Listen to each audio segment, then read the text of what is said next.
Dr. Lata. I'm working at Vasana Eye Care, Himayatnagar as a consultant for cataract and glaucoma. Glaucoma is one of the leading cause of blindness. So it can be detected mainly by screening. So screening is routinely required for all the patients above 40 years to detect glaucoma.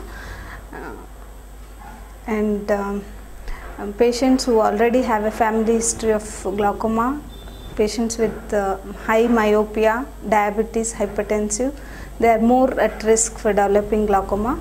So as a routine, we advise glaucoma screening for all the patients above 40 years. And glaucoma is mainly a disease of optic nerve, and it is due to rise in intraocular pressure, which gradually damages the optic nerve and reduces the field of vision. So early detection is the best way to treat, and once it is detected, depending upon the stage, if it is early stage, we usually start with medical treatment.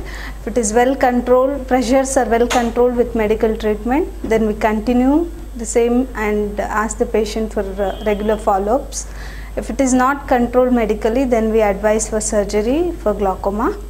So awareness in general public for glaucoma is very important because it can be detected only by routine checkup. Early symptoms of glaucoma will be like colored halos, difficulty in night vision, very frequent changes of glasses. Only intelligent and conscious patient can detect these symptoms very early.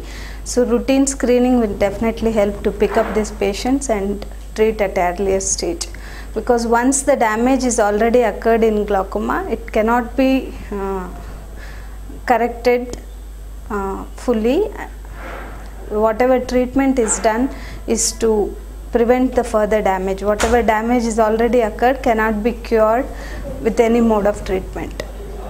So early detection is the best treatment for glaucoma.